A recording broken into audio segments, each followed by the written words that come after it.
देखो अफ्रीका महाद्वीप चल रहा था हमारा, और अफ्रीका महाद्वीप के पर्वत चल रहे थे। पर्वतों में लगभग सभी पर्वत हमने पढ़ लिए थे, और चोटी भी पढ़ ली थी एक आपने, किलिमंजारो। लास्ट यहीं तक था ना कि किलिमंजारो चोटी भी पढ़ ली थी। अच्छा, किलिमंजारो चोटी की ऊंचाई कितनी है? 5895 किलोमीटर। अच्छा, मीटर है क्या? किलिमंजारो चोटी किसके द्वारा निर्मित है? ज्वालामुखी के द्वारा निर्मित है। किसके द्वारा निर्मित है? ज्वालामुखी द्वारा निर्मित है।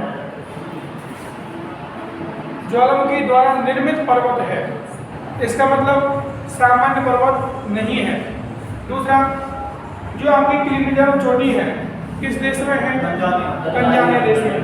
किस देश में है? तंजानिया देश में। अगला कोई, किलिमंजारो चोटी अफ्रीका के कौन से भाग में है?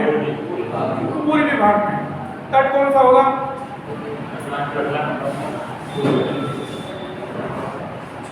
हिंद महासागर। कौन सा महासागर तट होगा? हिंद महासागर। इसी क्रम में आप आगे डालिए पूर्वी अफ्रीका की उच्च भूमि।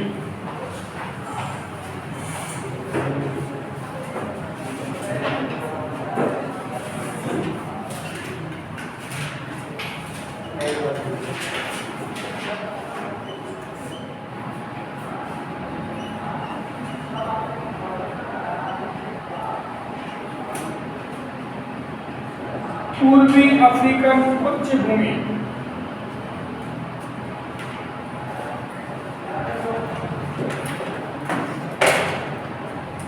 देखो ये जो पूर्वी अफ्रीकन उच्च भूमि है, ये यहां पर विस्तार है इसका।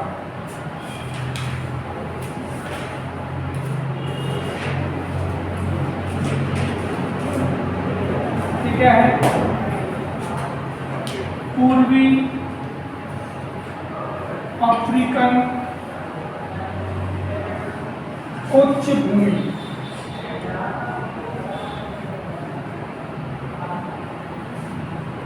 याद रहेगी लोकेशन कौन से भाग में है? पूर्वी भाग में है। पूर्वी भाग में से नाम क्या है? पूर्वी अफ्रीकन उच्च भूमि। देखो अगर देशों की बात करें तो एक तो देश में है इथियोपिया देश में,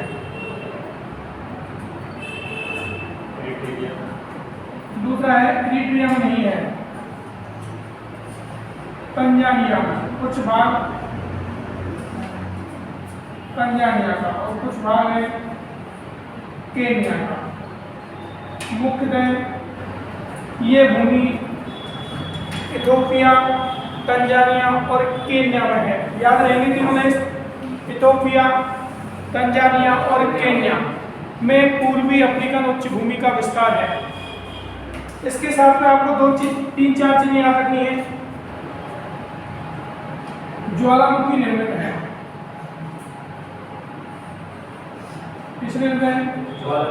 अब मुझे बताओ, अगर ज्वालामुखी निर्मित कोई भूमि है तो कौन सी मिट्टी मिलेगी? काली मिट्टी का जमाव है। और काली मिट्टी किसके लिए उपजाऊ होती है? गन्ना काली मिट्टी होता है। और ब्राजील में क्या पैदा होता है सर्वाधिक? और ब्राजील का सेंटोस बंदरगाह किसके लिए प्रसिद्ध है? कॉफी के लिए। तो यहाँ पर क्या है? काली मिट्टी है, और काली मिट्टी है इसलिए क्या अधिक पैदा होता है यहाँ पर? कॉफी के लिए प्रसिद्ध है ये। आप उनको कॉफी याद करनी है, कहवा या कॉफी। इथियोपिया का पठार पढ़ोगे आप, अभी पठार पढ़ोगे ना, तब पढ़ोगे इथियोपिया का पठार। नाम से पता चल रहा है किस देश में होगा? इथियोपिया में। कई किताबों में अबिसिनिया का पठार लिखा हुआ है। तो इथियोपिया के पठार पर कॉफी का उत्पादन होता है। तो हमें क्या करना है? उच्च भूमि किससे निर्मित है? ज्वालामुखी निर्मित है। एक चीज तो याद रखनी है। दूसरा, देखो जितने भी इधर पर्वत पढ़े हैं आपने, उन पर्वतों में ये उच्च भूमि है। पठार, आप पठार जानते हो? समतल भूभाग जो उठा हुआ हो, जैसे आपका मैदान है, मैदान से ऊपर उठा हुआ भाग जो समतल हो, क्या कहलाएगा? पठार कहलाएगा। और अगर नुकीला हो तो पर्वत, और बहुत ज़्यादा ऊंचा हो तो चोटी कहलाएगा। तो ये क्या है, पठार बना है। दूसरा, इस पठार पर अधिकांश, यहाँ पर क्या है, देखो झीलें अधिकांश इसी पठार पर है, तो यहाँ पर झीलों की अधिकता है। आपको जितनी भी झीलें मिलेंगी, अफ्रीका की अधिकांश झीलें इसी पठार के आसपास हैं। दूसरा पॉइंट, हम आगे अभी दरार घाटी पढ़ेंगे। क्या पढ़ेंगे? दरार घाटी। दरार घाटी कहाँ है? दरार घाटी इधर देखो, यहाँ से ये नदी है, यहाँ पर एक जॉर्डन नदी।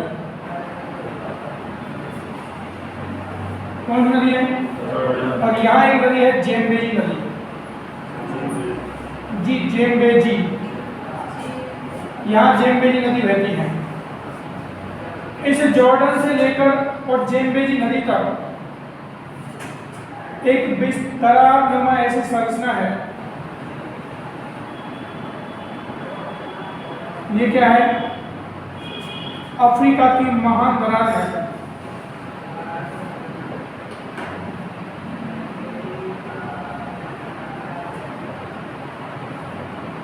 ये चीजें आपको याद रखनी है। क्वेश्चन कैसे आएगा? अफ्रीका की महान दरार घाटी कहाँ से प्रारंभ होकर कहाँ जाती है? तो ऊपर जैसे जॉर्डन नदी, लास्ट में जैसे जेम्बेजी नदी, दोनों जैसे स्टार्ट है। ये जॉर्डन आपके एशिया की तरफ है, अपने में ही है ना, एशिया में ना। अफ्रीका में पढ़ा था जॉर्डन, पढ़ा था अफ्रीका में, एशिया में है एशिया। ये अपना रेड सी, ये भूमध्य सागर, ये भूमध्य सागर है।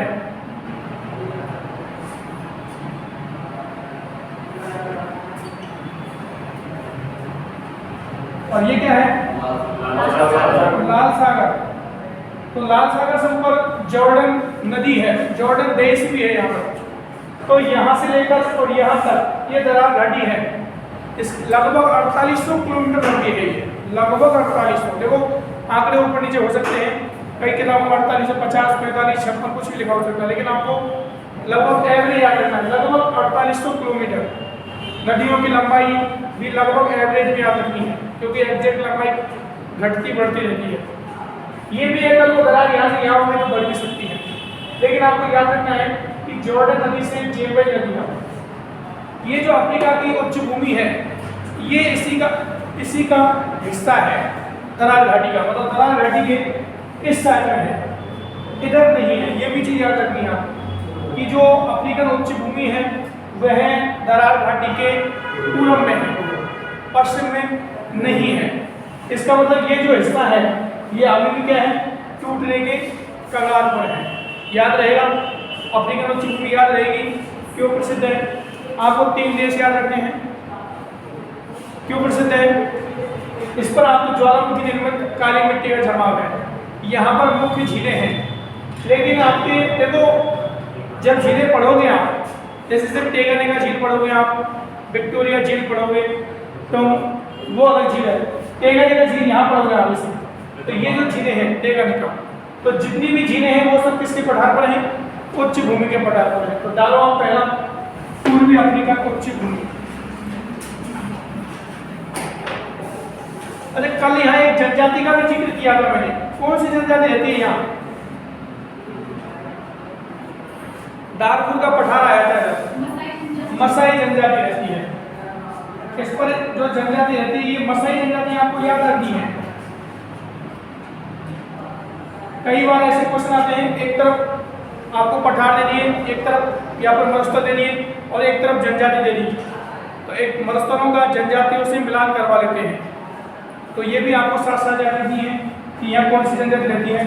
मसाई जनजाति। डाल दिया पॉइंट। इसमें देखो यह अफ्रीका के पूर्वी भाग में स्थित है, यह अफ्रीका के पूर्वी भाग में स्थित है।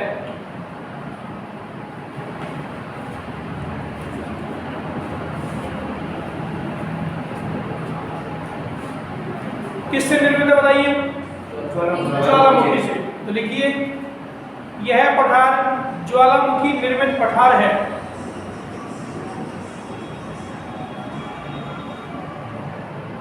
यह पठार ज्वालामुखी निर्मित पठार है।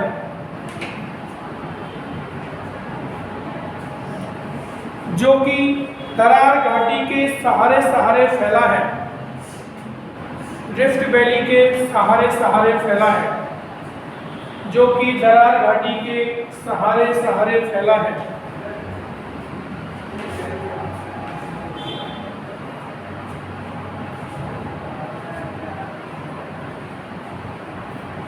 पूर्वी अफ्रीकन उच्च भूमि का विस्तार, पूर्वी अफ्रीकन उच्च भूमि का विस्तार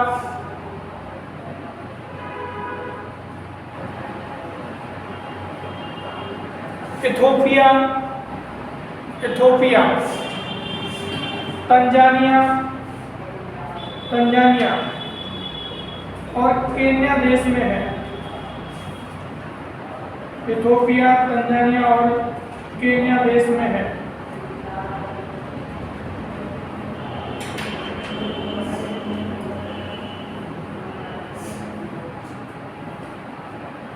उसके बाद लिखिए, इस पठार पर मुख्यतः मसाई जनजाति निवास करती है। इस पठार पर मुख्यतः मसाई जनजाति निवास करती है।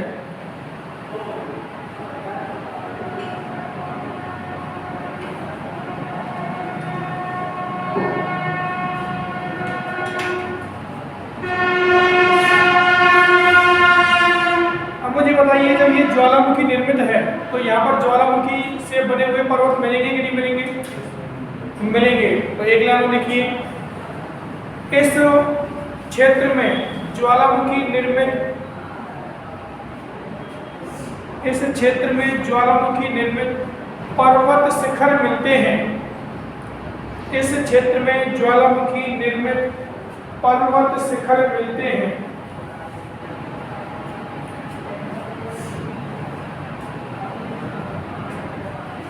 जैसे जैसे माउंट किलिमंजारो, मैं लिखा चुका हूं आपको पहले, माउंट किलिमंजारो एग्जाम्पल लिखना, जैसे माउंट किलिमंजारो। कैसा ज्वालामुखी है? मृत ज्वालामुखी है। अफ्रीका की सबसे ऊंची चोटी है, मृत ज्वालामुखी का उदाहरण है। याद रखेंगे यार, ये तो याद रखना ही है आपको। किलिमंजारो तो हर हाल में याद रखना है। पुलिस के पेपर में आप ऐसे ही क्वेश्चन आएंगे, अफ्रीका की सबसे ऊंची चोटी का क्या नाम है? Mount Kilimanjaro. यहाँ पर आपको ऐसे देगा कि एक तरफ 4 महाद्वीप दे दिए और एक तरफ 4 महाद्वीपों की चोटियां दे दी और आपसे मिलान करवा दिया किस महाद्वीप की कौन सी सबसे ऊंची चोटी है। ऐसा क्वेश्चन होता है। यहाँ पर एक तरफ आपको चोटियों के नाम और एक तरफ ऊंचाई। चोटियों के नाम, महाद्वीप की सबसे ऊंची चोटी है उसी को देगा। एक तरफ चोटी का नाम दे दिया, एक तरफ ऊंचाई दे दी, तो कौन सी चोटी की ऊंचाई कितनी है? तो किलिमंजारो कितनी है? 5895 मीटर। अगला पॉइंट लिखिए, अफ्रीका की उच्च भूमि, अफ्रीका की उच्च भूमि पर,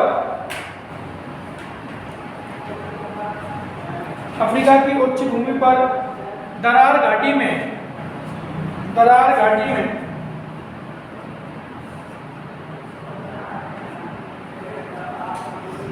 अधिकांश झीलें मिलती हैं। दरार घाटी में अधिकांश झीलें मिलती हैं।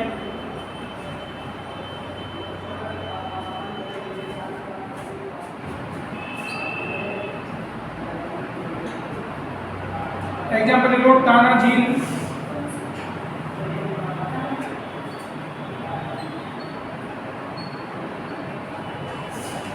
अभया झील,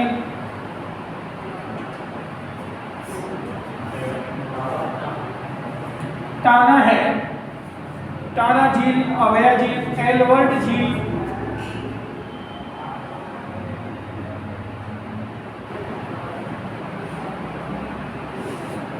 एल्बर्ट झील।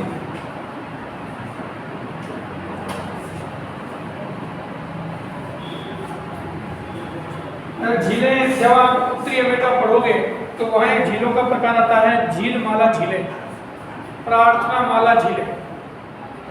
नाम जपने की माला होती है ना, उसी के आधार पर झीलें हैं। मतलब एक बीज के बाद में दूसरा बीज आता है, फिर तीसरा, फिर फोर्थ, फिफ्थ, सेवंथ ऐसे आते हैं। ऐसे ही उत्तरी अमेरिका में क्या है, एक झील है, उसके थोड़ा सा जितना गैप है उसके बाद दूसरी, फिर इतना गैप, फिर तीसरी, ऐसे लगातार झीलें हैं। इसलिए उत्तरी अमेरिका में झीलों को झील माला या प्रार्थना माला झीलें कहते हैं। ऐसे ही बता दिया नॉलेज के लिए। यहाँ पर ये झीलें किसमें है, दरार घाटी में है। ठीक है, ये चीज याद रहेंगी। और अब आपने डालिए आप दरार घाटी, अफ्रीका की महान दरार घाटी, अफ्रीका की महान दरार घाटी।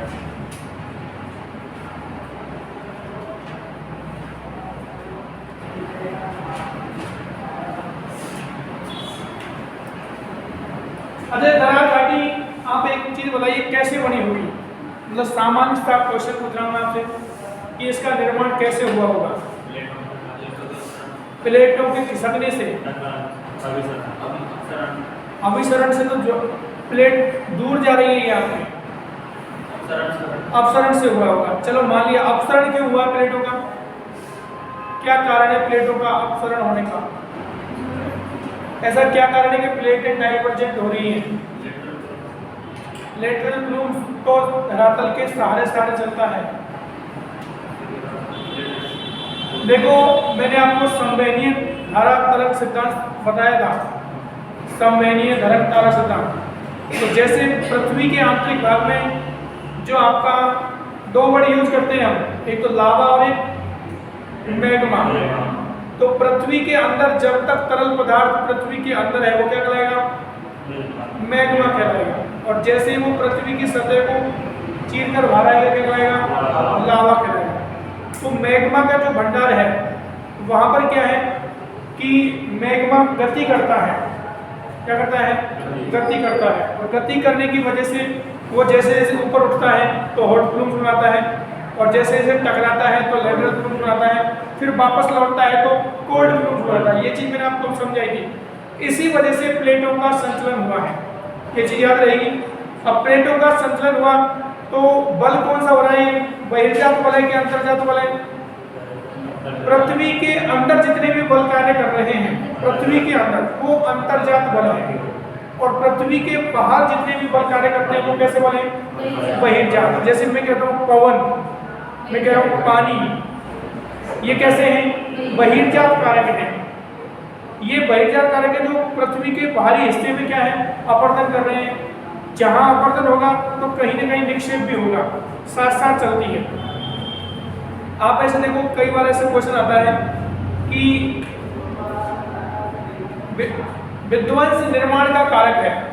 विध्वंस किसका कारक है, निर्माण का। मैंने कहा कि कोई पर्वत है और वो टूट कर गिर गया, तो पर्वत का क्या हुआ है, विध्वंस हुआ है।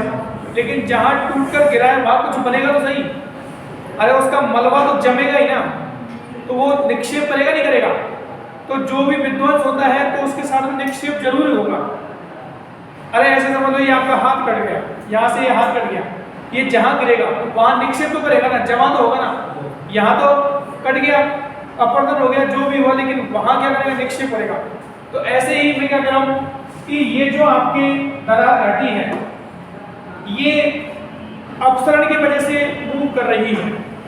अब ये अपसरण की वजह से मूव कर रही है, तो जब आपने पृथ्वी की आंतरिक संरचना पढ़ी थी, पृथ्वी की आंतरिक संरचना में मैंने कहा था कि सियाल, सीमा और नेफे, तीन परतें हैं। तो सियाल किस पर तैर रही है, सीमा पर तैर रही है। और सियाल की मोटाई लगभग हमने जो आपके स्वेज का वर्गीकरण है, और ये सामान्य वर्गीकरण से अनुसार लगभग 0 से 30 मानी थी, लेकिन सामान्य रूप से 100 किलोमीटर तक मानते हैं, 0 से 100। तो 100 किलोमीटर की मोटाई किसकी है, प्लेट की है। और जब प्लेट पूरी टूटेगी तो किस स्थान से लावा निकल के बाहर आएगा, सीमा क्षेत्र से। और निकलेगा वो तो कुछ ना कुछ जमाव करेगा, नहीं जमाव करेगा तो वो बनाएगा कटक। क्या बनाएगा, कटक बनाएगा। अगर ये यहाँ से टूट रही है इधर किस तरफ, तो इसके बीच में दरार घाटी है, तो वहाँ क्या है, मैग्मा निकल कर लावा के रूप में जमा हो रहा है। लेकिन कुछ खड्डे जो बच गए हैं उनमें क्या है, झीलें बन गई हैं, जिन्हें दरार घाटी की झीलें बोलेंगे। ये चीज समझ में आ रही है क्यों टूट रही है, किसकी वजह से टूट रही है, हॉट प्लूम्स की वजह से। और हॉट प्लूम्स क्यों बन रहा है, पृथ्वी के आंतरिक भाग में अंतर्जात बलों को, और जिनको हम सामान्य रूप से क्या विवर्तनिकी, टेक्टोनिक थ्योरी कहा है हमने। तो किसकी वजह से बनेगी ये? विवर्तनिकी सिद्धांत की वजह से बनेगी। तो लिखिए इस दरार घाटी का निर्माण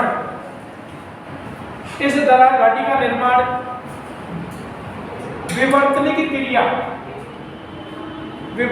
क्रिया के द्वारा हुआ है।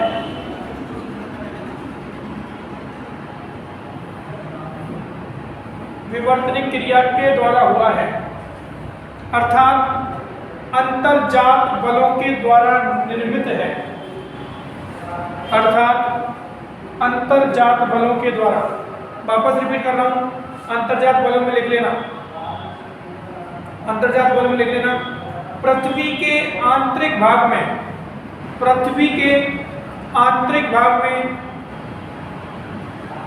जो बल कार्य करते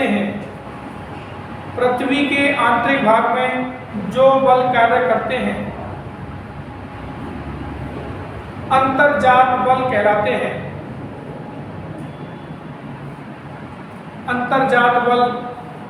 हैं।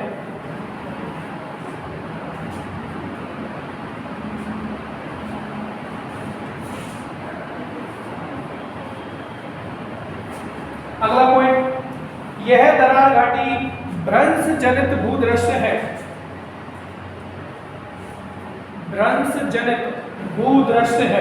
भ्रंश का मतलब दरार से ही है। भ्रंश जनित भूदृश्य है।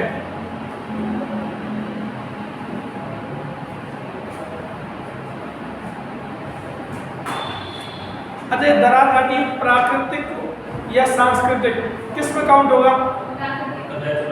नेचुरल में। जैसे अब मैं कह दूं, जैसे बांध बोल दिया मैंने, कोई बांध बनवाया है, वो किस में आएगा? प्राकृतिक या सांस्कृतिक? भारत और पाकिस्तान के बीच अंतरराष्ट्रीय जो रेखा है रेड क्लिफ, किस में आएगी? प्राकृतिक, सांस्कृतिक? ये पर्वत, ये बिल्डिंग किस में आएगी? सांस्कृतिक से मतलब आप एक ही चीज समझो, ऐसी क्रियाएं या ऐसे भूदृश्य जिनका निर्माण मानव द्वारा या मानव के सहयोग से हुआ है, चाहे कुछ भी हो। अब आप बोलोगे सर बांध में पानी तो प्राकृतिक तरीके से आता है, लेकिन बांध का निर्माण कैसे हुआ है? मानव के द्वारा हुआ है। मानव की बौद्धिक संपदा से जिन चीजों का निर्माण हुआ है वो सब सांस्कृतिक आएंगे। इस दिमाग में इसको फिर में डालो, मानव की बुद्धि का उपयोग करके मानव ने जो भी चीजें बनाई है वो सब किस में आएंगी? चाहे मानव का थोड़ा सा भी सहयोग है उसमें, तो वो सब सांस्कृतिक परिदृश्य है। और अगर मानव का बिल्कुल ही हस्तक्षेप नहीं है किसी भी प्रकार का, वो किस में आएंगे? ये क्वेश्चन पूछा हुआ है मतलब रेड क्लिफ रेखा का, कि भारत और पाकिस्तान के बीच रेड क्लिफ रेखा कैसा भूदृश्य है? सांस्कृतिक, राजनीतिक, प्राकृतिक, तो कैसा है? सांस्कृतिक भूदृश्य है। फिर ये आगे देखिए, यह दरार घाटी उत्तर में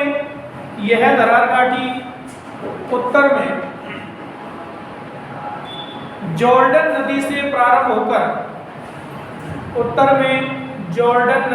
प्रारंभ होकर दक्षिण में जेम्बेजी नदी तक विस्तृत है। अगेन रिपीट कर रहा हूं, उत्तर में, नॉर्थ में आपके जॉर्डन रिवर और साउथ में आपके जेम्बेजी रिवर तक इसका विस्तार है।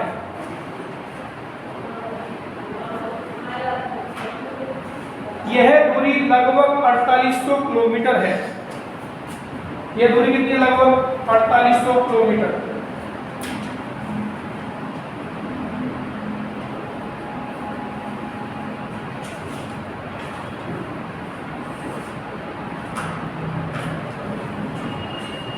अब एक चीज बताइए मुझे, लाल सागर दरार घाटी का भाग है या नहीं?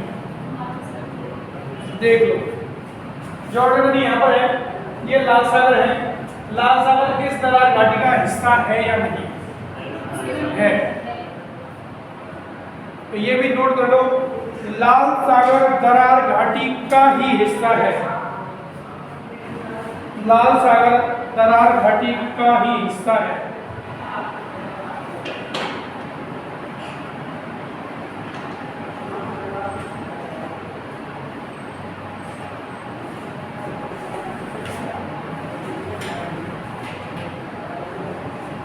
उसके बाद आप टॉपिक डालो अफ्रीका महाद्वीप के प्रमुख पठार।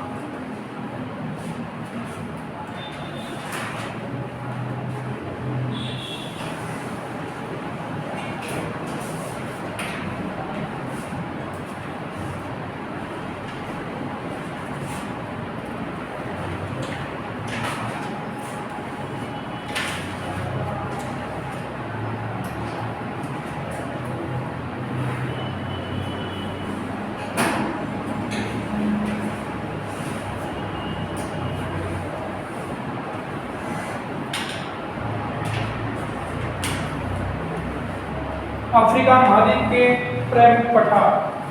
देखो अफ्रीका महाद्वीप को, अच्छा अफ्रीका शब्द की उत्पत्ति कैसे हुई? अफ्रीक से। What is the means of Afric? धूल से भरा हुआ क्षेत्र। और पठारों की भूमि भी कहा है। अफ्रीका महाद्वीप को हमने क्या कहा था? पठारों की भूमि। इसी के लिए यूज किया हुआ शब्द है पठारों की भूमि। इसका मतलब यहाँ पर पठारों की क्या होगी? बहुलता होगी। यहाँ पर हमने पर्वत पढ़े थे। क्या पढ़े थे? पर्वत। तो सबसे पहले मैंने आपको जब दक्षिण में दो पर्वत बताए थे, स्वार्टबर्ग और बेल्टबर्ग, तो उनके बीच में एक पठार बताया था, कारुका पठार। तो सबसे पहले इसी पठार को लेते हैं, कारुका पठार यहाँ पर है। साथ के साथ में बनाते रहो मेरे साथ में। ग्रेट कारुका पठार। क्योंकि जो चीज आपको आती है उसको ज्यादा समझ में आएगा। ग्रेट कारुका पठार।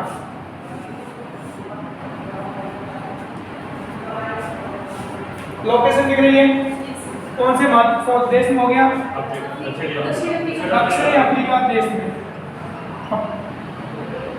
दक्षिणी अफ्रीका देश में हो गया। दूसरा, कौन कौन से पर्वतों के मध्य है? न्यू बेल्टबर्ग और स्वार्टबर्ग। न्यू बेल्टबर्ग और स्वार्टबर्ग बना लो कैसे भी।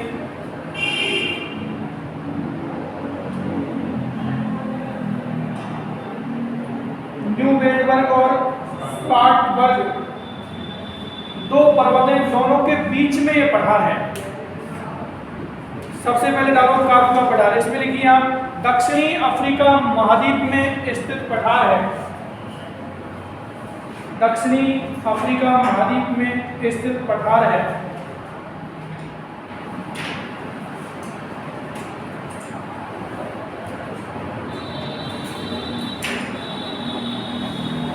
यह पठार दो पर्वत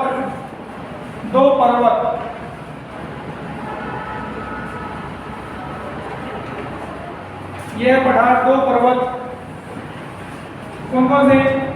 स्वार्टबर्ग पर्वत,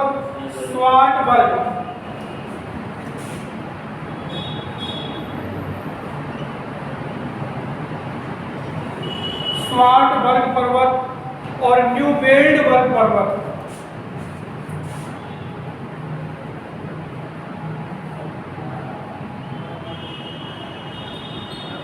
के मध्य स्थित पठार है।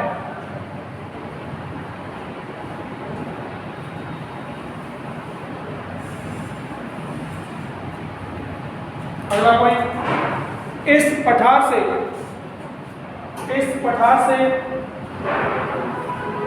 सोना, चांदी, तांबा और हीरा, सोना, चांदी, तांबा और हीरे का उत्पादन होता है।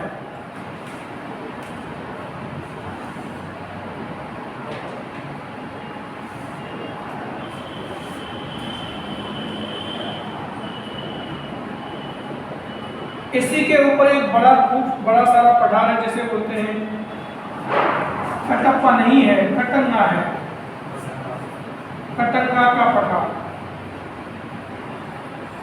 कौन सा पठार? कटंगा का पठार। दूसरा पठार डालिए कटंगा का पठार। इसके जस्ट थोड़ा सा ऊपर है कटंगा का पठार। देखो कटंगा का पठार आपको इंपॉर्टेंट है, याद रखना है। जब भी क्वेश्चन आएगा अगर पठारों से तो कटंगा का पठार अड़ंगा जरूर लगाएगा, क्योंकि इससे क्वेश्चन आता है। देखिए दक्षिणी अफ्रीका महाद्वीप में स्थित पठार है, दक्षिणी अफ्रीका महाद्वीप में स्थित पठार है।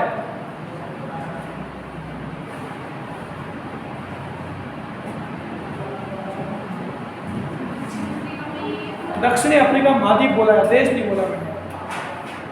दक्षिणी अफ्रीका महाद्वीप में स्थित पठार है। दूसरा, यह पठार खनिज की दृष्टि से संपन्न है, यह पठार खनिजों की दृष्टि से संपन्न पठार है।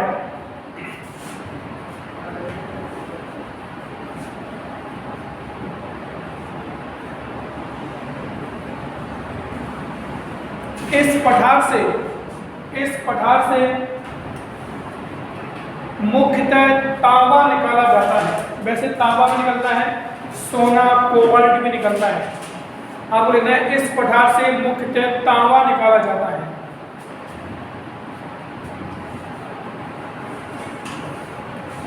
और यहाँ एक खान है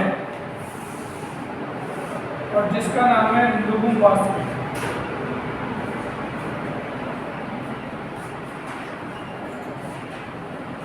ये खान याद रखनी है, जब भी क्वेश्चन आएगा या तो खान आएगी या फिर पठार देके पूछेगा कि क्या निकाला जाता है। तो कटंगा का पठार का जब भी जिक्र है आपको क्या करना है, तांबा। क्या करना है, तांबा। और खान है लुबुम्बाशी, लुबुम्बाशी खान है। ये तांबे के लिए विश्व प्रसिद्ध खान है, लिख सकते हो इसे। कटंगा के पठार पर, कटंगा के पठार पर तांबे के लिए विश्व प्रसिद्ध खान लुबुम्बाशी स्थित है।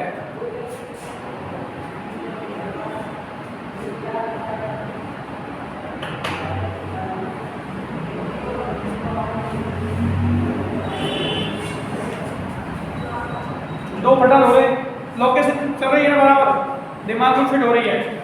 ये कटंगा का पठार है, कटंगा के पठार के पास ही इधर एक छोटा सा पठार और है, जिसे कई किताबों में तो बीहे का पठार लिखा हुआ है और कई किताबों में बाई का पठार लिखा हुआ है। अगला पठार डालो बीहे या बाई का पठार। कटंगा पठार के पश्चिम की तरफ है, बीहे या बाई का पठार।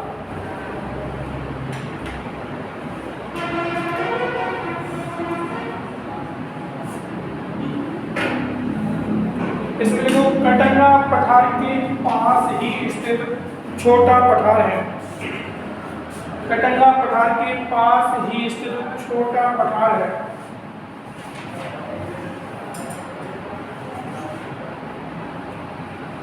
इस पठार से भी तांबा और सोना निकाला जाता है, इस पठार से भी तांबा और सोना निकाला जाता है।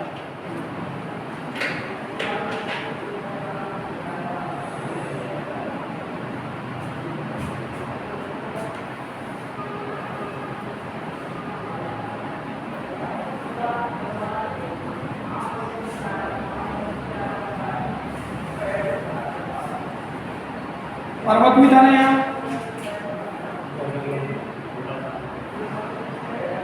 फूटा जालौन का पठार। अगला पठार डालिए, फूटा जालौन का पठार। पहले भी जिक्र आया क्या इसका? आया है, पर्वत के नाम से आया होगा, फूटा जालौन का पठार।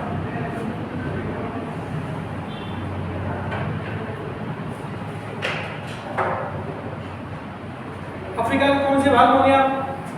पूर्व का पश्चिम, पश्चिम भाग। देखिए अफ्रीका के पश्चिमी भाग में स्थित पठार है, अफ्रीका के पश्चिमी भाग में स्थित पठार है।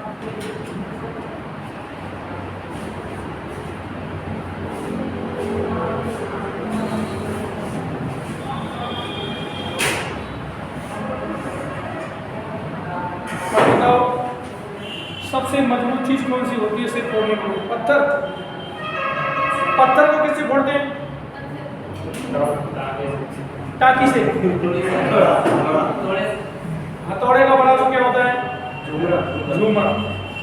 झूमर किसका बनता है? लोहे का। तो सर्वाधिक लोहा निकाला जाता है। क्या लिखोगे इसके संदर्भ में कि यहां से लोहो अयस्क सर्वाधिक निकाला जाता है। यहां से लोहो अयस्क सर्वाधिक निकाला जाता है। देखो कटंगा से तो क्या निकल रहा है? तांबा। देखो तांबा। और फूटा चालों से क्या निकल रहा है? लोहा। अगला पॉइंट लिखो इसी में। अरे यहाँ पर्वत था, ये कौन सा पर्वत आया था? लोमा पर्वत। कौन सा पर्वत था? लोमा। तो एक लाइन लिख लो, इसी पठार पर लोमा पर्वत स्थित है। इसी पठार पर लोमा पर्वत स्थित है।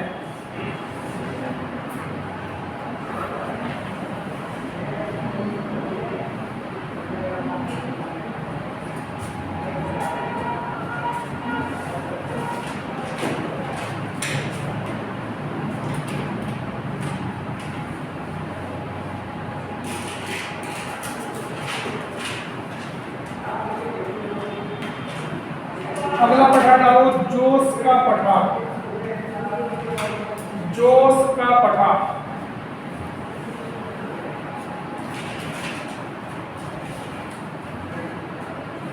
अफ्रीका का कौन सा देश सर्वाधिक जनसंख्या रखता है? अच्छा अच्छा, नाइजीरिया। अफ्रीका का सर्वाधिक जनसंख्या रखने वाला देश कौन सा है? नाइजीरिया। ये पठार भी कहाँ पर है? नाइजीरिया में है। तो क्या लिखोगे? नाइजीरिया में स्थित पठार है।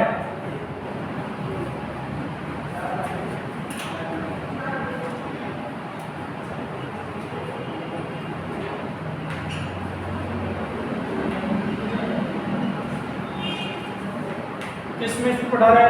नाइजीरिया में। अगला पॉइंट, यहां से टिन का उत्पादन सर्वाधिक किया जाता है। देखो हर पठार अपने आप विशेषता ले रहा है। फूटा जालोन पत्थर को फोड़ने वाला लोहा ले गया, कटप्पा तांबा ले गया, और ये क्या ले गया? टिन। जोश का पठार टिन का उत्पादन होता है। नोट डाउन कर लिया सबने? एक चीज और लिखिए इस पठार के बारे में। इस पठार पर नाइजर नदी बहती है। नाइजर नदी, नाइजर देश में है, तो नदी भी कौन सी बहेगी? नाइजर नदी। इस पठार से होकर नाइजर नदी बहती है। नदियां पढ़ाएंगे तब भी आ जाएगा, लेकिन यहाँ लिख लो, इस पठार से होकर नाइजर नदी बहती है, जिस पर केंजी बांध बना हुआ है। इसी पठार पर एक बांध है, वो ज्यादा पूछा जाता है इसलिए जिक्र कर दिया है, केंजी बांध। अधिकांश पूछ लिया जाता है कि केंजी बांध किस नदी पर है? कौन सी नदी पर है? नाइजर नदी पर। नाइजर नदी को आगे चलोगे आप तो इसके अलग अलग नाम भी हैं, ऑयल रिवर भी बोलते हैं, वो आगे पढ़ेंगे। कौन सा बांध है? केंजी बांध। वापस रिपीट करो, कटंगा पठार से क्या निकल रहा है? तांबा। खान कौन सी प्रसिद्ध है? तांबे के लिए कौन सी प्रसिद्ध खान है? लुकुम्बासी। जोश के पठार से क्या निकाल रहे हैं? टिन। अभी तो पढ़ा है टिन। और फूटा चावल से क्या निकाल रहे हैं? लोहा निकाल रहे हैं। स्वार्टबर्ग और न्यूबिल्डबर्ग पर्वत के मध्य कौन सा पठार है? क्या निकलता है? मुख्यतः सोना, तांबा, हीरा। हीरा याद रखना है उसके संदर्भ में। क्या रखना है? हीरा। हीरा ज्यादा याद रखना है कि इनमें हीरे का जिक्र नहीं आया ऊपर एक। तो हीरा और सोना कारू के पठार से, ग्रेट कारू। कारू के पठार को दो भागों में बांटा गया है, लिटिल कारू और ग्रेट कारू। मैंने एक साथ ही पूरा नाम निकाल दिया, ग्रेट कारू का पठार। ठीक है, उसके बाद अगला पठार डालिए जुम्बा का पठार। जुम्बा नाम सुना है? सुना सुना लगा है ना। किसकी राजधानी जुम्बा? आप देख लो।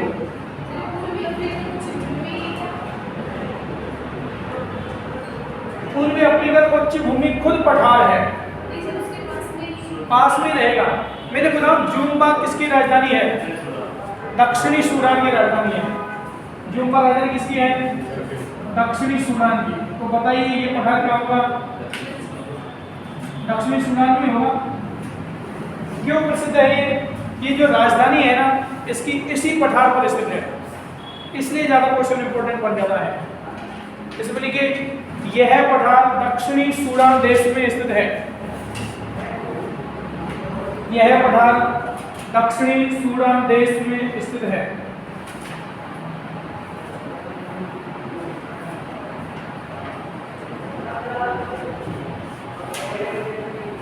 एक लाइन और लिखिए, दक्षिणी सूडान की राजधानी जुम्बा। दक्षिणी सूडान की राजधानी जुम्बा इसी पठार पर स्थित है।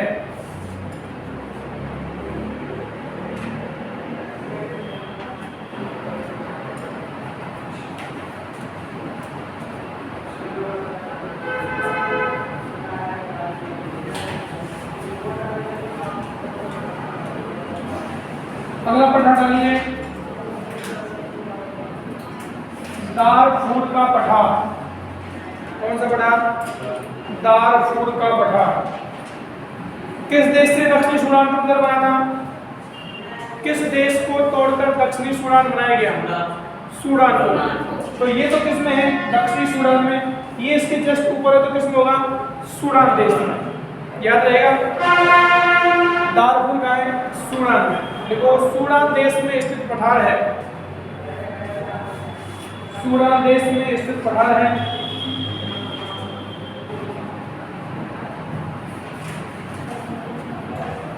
सहारा मरुस्थल का भाग है।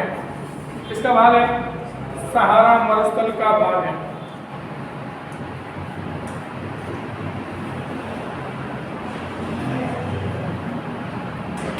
ठीक है, बाकी पठारों का जिक्र कल करेंगे।